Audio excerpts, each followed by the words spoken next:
suatu waktu, seorang pejabat pajak bernama Rafael memiliki jabatan dan wewenang yang cukup besar. Sebagai seorang pejabat negara, ia seharusnya menjalankan tugas dengan jujur, adil, dan tidak memanfaatkan jabatannya untuk kepentingan pribadi.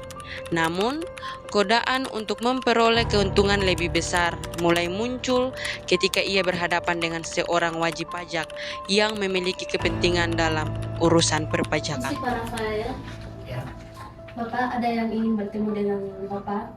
oh ya, silakan masuk. Silakan masuk dulu. Selamat siang Pak Halo, Rafael. selamat siang. Silakan dulu. Ya, ada yang bisa saya bantu? Begini Pak, saya ada keperluan dengan Bapak terkait dengan masalah perusahaan saya. Oh ya, sebagai pejabat, saya akan membantu sesuai prosedur dan ketentuan yang berlaku. Saya mengerti Pak, akan tetapi urusan saya ini sangat mendesak Pak. Iya Bu, tapi semua itu tetap harus mengikuti sesuai peraturan.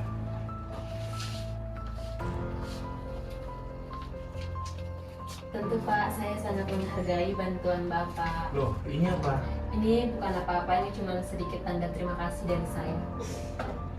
Saya tidak bisa menerima ini. Itu cuma tanda terima kasih Pak. Pada saat itulah muncul godaan.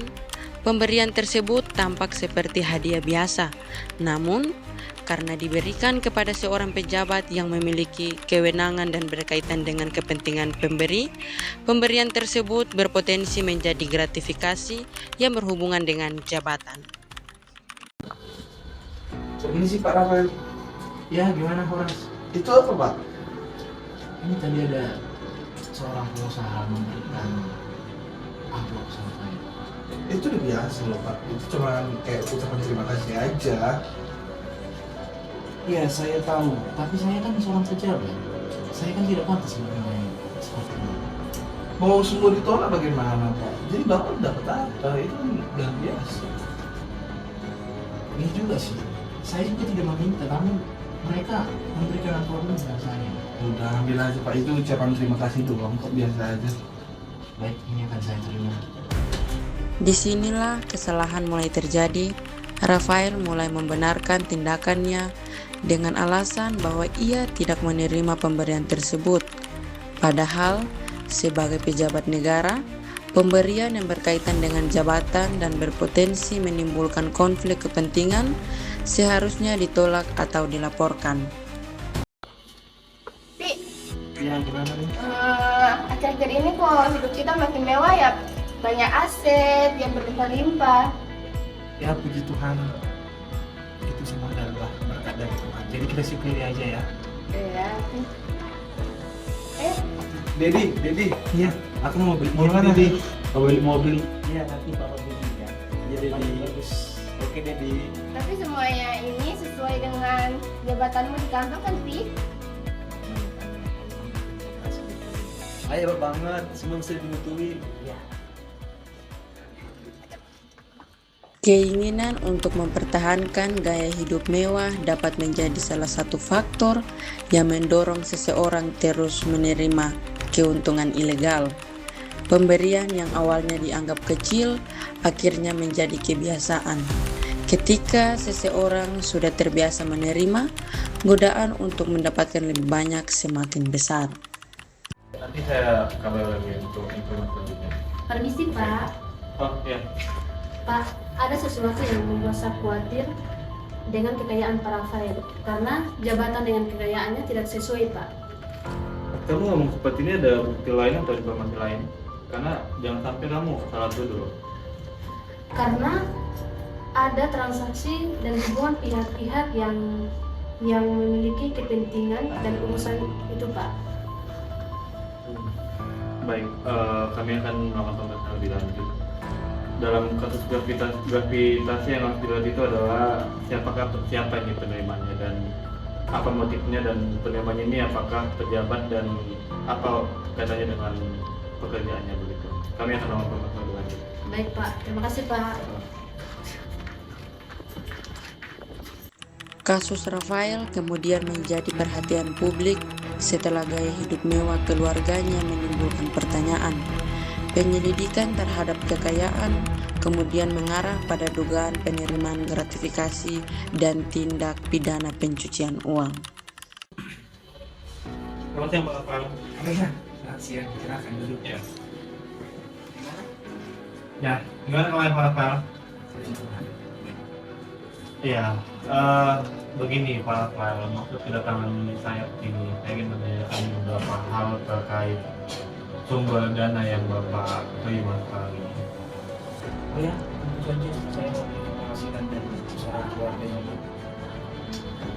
Pak Rafael, gratifikasi itu tidak selalu diminta secara langsung. Pemberian itu juga dapat menjadi masalah hukum apabila diterima oleh pejabat dan berkaitan dengan jabatannya dan bertentangan dengan kewajiban sebagai Bapak sebagai pejabat negara Pak Rafael.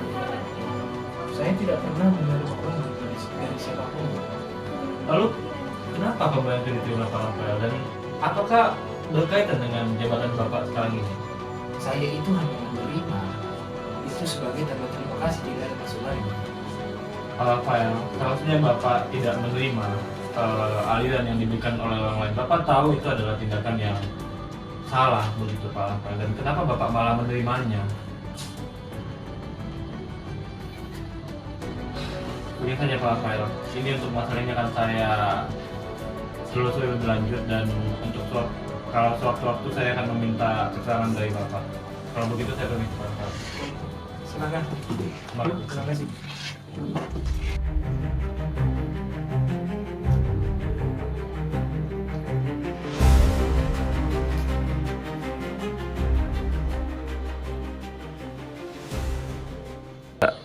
Sidang kasus dugaan gratifikasi dan tindak pidana pencucian uang dinyatakan dibuka.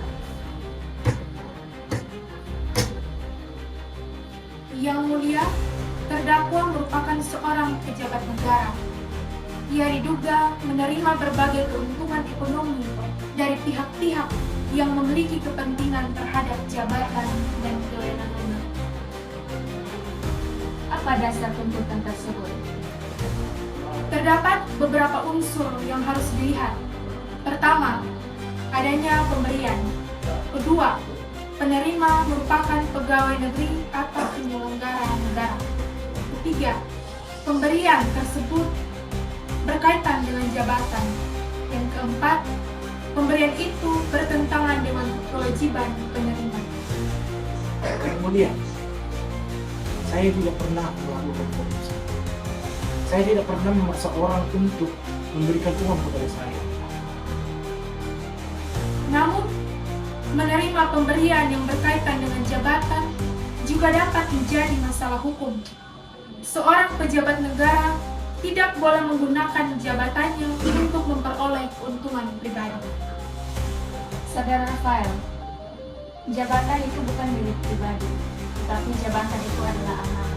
Jika saudara Rafael menggunakan jabatan untuk kepentingan pribadi saudara, maka disitulah saudara sudah salah gunakan kepercayaan masyarakat. Saya sangat sedih melihat kasus ini. Masyarakat akhirnya menganggap bahwa semua pegawai pajak itu melakukan hal yang sama. Padahal tidak semua pejabat seperti itu. Benar, satu tindakan korupsi yang dilakukan pejabat itu bisa loh merusak kepercayaan institusi. Sekarang kami menyadari bahwa kekayaan yang diperoleh dengan cara bersalah itu tidak perlu ketenangan. Jadi, apakah semua yang dihasilkan itu berdasarkan kesalahan? Saya telah melakukan kesalahan. Saya membiarkan keserakahan dan kesempatan mengalahkan integritas saya.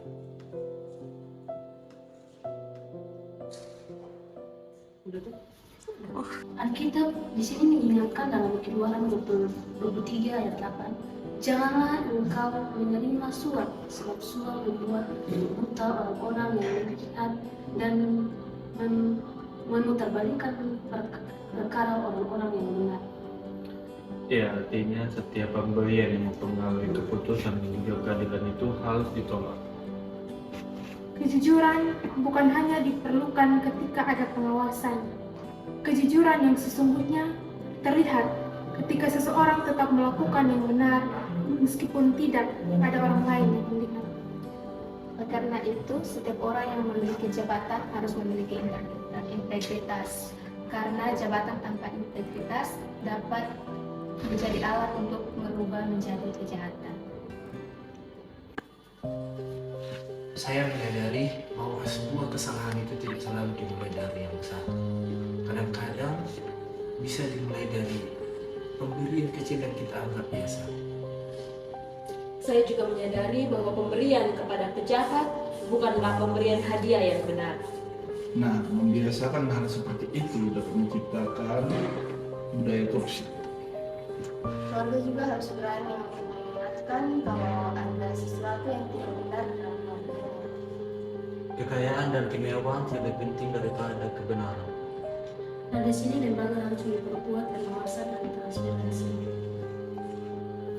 Masyarakat juga harus berani menolak dan melaporkan adanya tindakan praktik gratifikasi itu. Hukum harus ditegakkan tanpa memandang jabatan dan status sosial seseorang. Karena keadilan tidak bisa dibeli dengan uang, hadiah, maupun kekuasaan. Kasus Rafael Alun mengingatkan kita bahwa gratifikasi dapat muncul dalam bentuk yang terlihat sederhana, tetapi menjadi berbahaya ketika berkaitan dengan jabatan dan kepentingan pribadi. Jabatan adalah amanah, bukan kesempatan untuk memperkaya diri. Dalam perspektif iman Kristen, kehidupan yang berintegritas berarti berani berkata benar, menolak ketamakan, menjaga keadilan, dan menggunakan kepercayaan yang diberikan untuk melayani, bukan untuk mengambil keputusan pribadi. Kami dari kelompok 3 mengucapkan terima kasih, Tuhan Yesus memberkati.